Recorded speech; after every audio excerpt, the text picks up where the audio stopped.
ناظرین، شام پر 50 سال سے زائد راج سے اقتدار کی بے دخلی، راہ فرار اور پھر سیاسی پناہ کا سہارا، یہ ایک سبق آموز داستان ہے۔ ہمیں 30 منٹ پہلے پھانسی دی جانی تھی، شام کی جیلوں سے آزاد قیدیوں کی داستانیں سامنے آ رہی ہیں۔ سرنگ سے راستے، پرآسائش کمرے اور جدید ترین سہولیات، بشار الاسد کا زیر زمین عالیشان محل سامنے آ گیا۔ مستقبل میں ملک شام کیسا ہوگا؟ شام میں اسد خاندان کے 50 سالہ اقتدار کے خاتمے پر دنیا نے کیا رد عمل دیا؟ کیونکہ بہت سی عالمی طاقتیں یہاں پر سٹیک ہولڈر بن کر بیٹھی ہوئی تھی، اور بشار الاسد کی انتہائی قیمتی لگژری گاڑیاں سامنے آئی ہیں۔ کوئی 1 2 5 10 20 نہیں ہے، بلکہ ان کی تعداد سینکڑوں میں ہے۔ آپ دیکھ رہے ہیں 92 نیوز ڈیجیٹل اور میں ہوں ذوق احمد۔ ناظرین، بشار الاسد حکومت کا تختہ الٹنے اور باغیوں کی فتح کے بعد شام کی جیلوں سے آزاد ہونے والے قیدیوں کی خوفناک داستانیں سامنے آ رہی ہیں۔ ایک رپورٹ کے مطابق سابق شامی صدر بشار الاسد کی حکومت کے خاتمے اور باغیوں کے دارالحکومت دمشق سمیت شام کے دیگر علاقوں پر قابض ہونے کے بعد جیلوں سے آزاد کیے جانے والے ہزاروں افراد اپنی قید کے دنوں کی داستانیں سامنے لا رہے ہیں۔ سوشل میڈیا پر وائرل ایک ویڈیو کی تصدیق کی گئی، جس میں ایک قیدی نے بتایا کہ قید میں میرا کوئی نام نہیں تھا، بس ایک نمبر تھا۔ مجھے بشار حکومت نے اٹھا کر قید میں ڈال دیا اور میرے گھر والے سمجھتے رہے کہ میں مر گیا۔ نوجوان نے بتایا کہ بہت سے دیگر افراد کو بھی ان کے گھر والوں کو بتائے بغیر جیل میں رکھا گیا اور انہوں نے سالوں سال جیل میں گزار دیے ہیں۔ یہ جو رپورٹ سامنے آئی ہے اور یہ جو ویڈیوز سامنے آ رہی ہیں جس میں لوگ بتا رہے ہیں، ان کے مطابق جیل سے آزاد ہونے والے کچھ اور افراد نے بتایا کہ انہیں آج کے دن کچھ دیر قبل ہی پھانسی دی جانی تھی، مگر اب وہ آزاد ہیں۔ ایک شخص نے بتایا کہ مجھ سمیت 54 لوگوں کو آج کے دن 30 منٹ پہلے پھانسی دی جانی تھی، مگر اب ہم آزاد ہیں، اب ہم دمشق کے دل میں کھڑے ہیں۔ شام کی جیل میں قید ایک اور قیدی علی حسن کو 39 سال بعد جیل سے آزادی ملی۔ ناظرین، 39 سال اس نے جیل میں گزار دیے اور کسی ریکارڈ میں اس کا نام درج نہیں ہے۔ صرف ایک نمبر الاٹ ہوا ہے اور گھر والوں کو نہیں معلوم وہ کہاں پر۔ علی حسن کو 1986 میں شامی فوجیوں نے شمالی لبنان میں ایک چیک پوسٹ سے گرفتار کیا تھا۔ ان کی عمر اس وقت 18 سال تھی اور وہ یونیورسٹی کے طالب علم تھے۔ گرفتاری کے بعد سے ان کا کوئی سراغ نہیں ملا تھا۔ حکام کی جانب سے سوشل میڈیا پر ایک اپیل کی گئی ہے کہ بشار حکومت میں جیل کے اندر کام کرنے والے اہلکار اور ملازم باغی فوج کے رہنماؤں کو جیل میں قائم انڈر گراؤنڈ سیلز کے الیکٹرانک کوڈ فراہم کریں، تاکہ وہاں قید تقریباً 1 لاکھ افراد کو آزاد کرایا جا سکے، جنہیں CCTV میں دیکھا جا سکتا ہے۔ ناظرین، آپ آمریت کو دیکھیں کہ 50 سال تک ایک خاندان حکومت کرتا ہے اور اس کے خلاف کوئی بھی آواز اگر اٹھاتا ہے تو اس کو زیر زمین خفیہ قید خانوں میں لے جایا جاتا ہے۔ کسی ریکارڈ میں اس کا نام درج نہیں کیا جاتا، اس کو صرف ایک نمبر الاٹ کیا جاتا ہے۔ اس کے گھر والوں کو نہیں بتایا جاتا کہ آپ کے بچے کو ہم نے اٹھا لیا ہے، اور اس کے گھر والے یہی سمجھتے ہیں کہ شاید کسی علاقے میں خانہ جنگی کا شکار ہو گیا، اور شاید کتنوں کے تو غائبانہ نماز جنازہ ادا کر دیے گئے، اور پھر ان خفیہ جیلوں کے راستے بھی نہیں معلوم۔ صرف ایک مانیٹرنگ سسٹم میں یہ نظر آ رہا ہے کہ وہ کسی CCTV فوٹیج کے اندر نظر آ رہے ہیں۔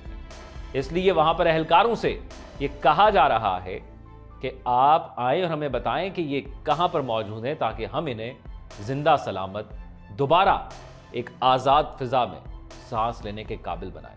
اور جب باغیوں نے کنٹرول سنبھالا تو انہوں نے عام معافی کا اعلان کر دیا اور جیلیں ان کی جانب سے کھول دی گئی۔ اب ناظرین، ایک اور منظر دیکھیے گا۔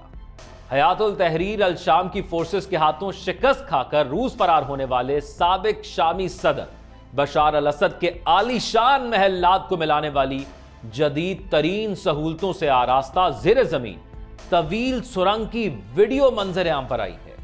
گزشتہ روز شامی اپوزیشن فورسز کی جانب سے دارالحکومت دمشق پر قبضے کے بعد سے بشار الاسد کے زیر استعمال عالیشان محلات اور لگژری گاڑیوں کی ویڈیوز اور تصاویر منظر عام پر آ رہی ہیں۔ اس کے علاوہ سوشل میڈیا پر شامی جیلوں سے رہا ہونے والے ان افراد کی ویڈیوز بھی موجود ہیں جو کئی دہائیوں سے قید تھے اور جن کا ذکر میں ابھی آغاز میں کر چکا ہوں۔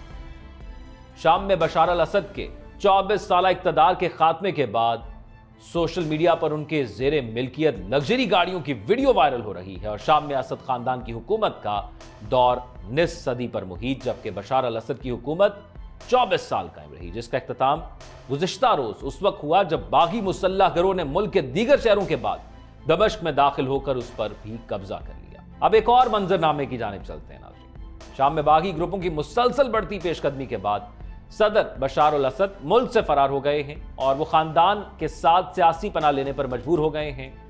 مصری دانشور نے شام کے مستقبل کی متوقع منظر کشی کی ہے، کیونکہ یہ سوال سب کے ذہنوں پر ہے کہ اب شام کا کیا ہوگا مستقبل میں۔ اب ہمیں شام کیا خانہ جنگی میں نظر آئے گا یا اس میں کوئی مستحکم نظام نظر آئے گا؟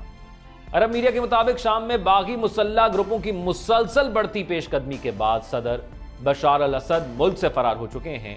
باغی گروپوں نے حلب، حمات اور حمص کے بعد اب دارالحکومت دمشق کا کنٹرول حاصل کرنے کا دعویٰ کیا، جس کے بعد انہوں نے پھر سرکاری ٹی وی سے اعلان کر دیا کہ انہوں نے پورا کنٹرول سنبھال لیا ہے۔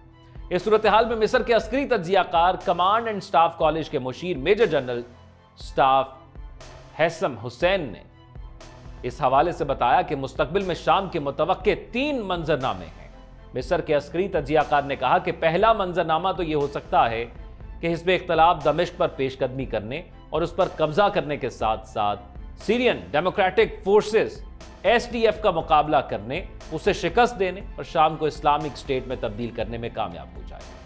دوسرا منظرنامہ یہ ہے کہ شامی حکومت ان گروہوں کو شکست دینے اور 2016 کے منظرنامے میں واپس آ جائے، جبکہ تیسرا منظرنامہ شام کو 3 چھوٹی ریاستوں میں تقسیم کر رہا ہے۔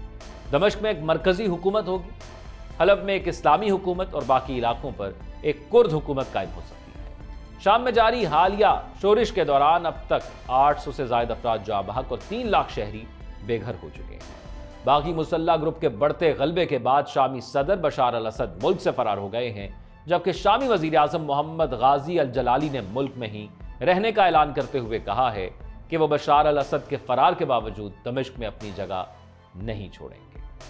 اب ناظرین، شام میں بشار الاسد حکومت کے خاتمے پر اقوام متحدہ سمیت دنیا کے مختلف ممالک کی جانب سے رد عمل سامنے آیا۔ اقوام متحدہ کے خصوصی ایلچی برائے شام گیئر پیڈرسن نے اپنے بیان میں کہا ہے کہ یہ شام کی تاریخ میں ایک اہم لمحہ ہے۔ ایک ایسی قوم جس نے تقریباً 14 سال کی انتھک مصائب اور ناقابل بیان نقصان کو برداشت کیا ہے، اس سے احباب نے گہرے داغ چھوڑے ہیں، لیکن آج ہم محتاط امید کے ساتھ ایک نئے آغاز کے منتظر ہیں۔ دوسری جانب اگر بات کی جائے اقوام متحدہ کے علاوہ تو دیگر ممالک کی جانب سے بھی کچھ بیان سامنے آئے ہیں۔ وائٹ ہاؤس نے اس حوالے سے بیان جاری کیا ہے جس میں کہا گیا ہے کہ صدر بائیڈن اور ان کی ٹیم شام میں ہونے والے غیر معمولی واقعات پر گہری نظر رکھے ہوئے ہے اور علاقائی شراکت داروں کے ساتھ مسلسل رابطے میں ہے۔ نومنتخب امریکی صدر ڈونلڈ ٹرمپ نے کہا ہے کہ بشار الاسد اپنے ملک سے فرار ہو گیا، اس کا محافظ ولادیمیر پیوٹن کی قیادت میں روس تھا۔ روس اور ایران اس وقت کمزور حالت میں ہیں اور اب وہ اس کی حفاظت میں دلچسپی نہیں رکھتے ہیں۔ جبکہ اگر دیگر ممالک کے حوالے سے بات کی جائے تو یورپی یونین نے اس حوالے سے کہا کہ ظالم اسد کی آمریت کا خاتمہ ہو گیا ہے۔ خطے میں یہ تاریخی تبدیلی مواقع فراہم کرتی ہے لیکن خطرات سے خالی نہیں ہے۔ یورپ قومی اتحاد کے تحفظ اور تمام اقلیتوں کو تحفظ فراہم کرنے والی شامی ریاست کی تعمیر نو میں مدد کے لیے تیار ہے۔ یورپی یونین کے علاوہ جو دیگر ممالک اس میں شامل ہیں جن کا رد عمل سامنے آیا ہے، اس میں برطانیہ بھی ہے۔ برطانیہ کے وزیر اعظم کیئر سٹارمر نے کہا کہ شام کے عوام نے طویل عرصے سے اسد کی وحشیانہ حکومت کے تحت مشکلات کا سامنا کیا ہے اور ہم ان کی رخصتی کا خیر مقدم کرتے ہیں۔ جبکہ فرانس کے صدر ایمانوئل میکرون نے اس حوالے سے سماجی رابطوں کی ویب سائٹ ایکس پر لکھا کہ ایک وحشیانہ ریاست گر گئی، شامی عوام کی ہمت اور صبر کو خراج تحسین پیش کرتا ہوں، ساتھ ان کے لیے امن، آزادی اور اتحاد کی خواہش کرتا ہوں۔ روس جو کہ ایک اہم سٹیک ہولڈر تھا، اس کی جانب سے یہ کہا گیا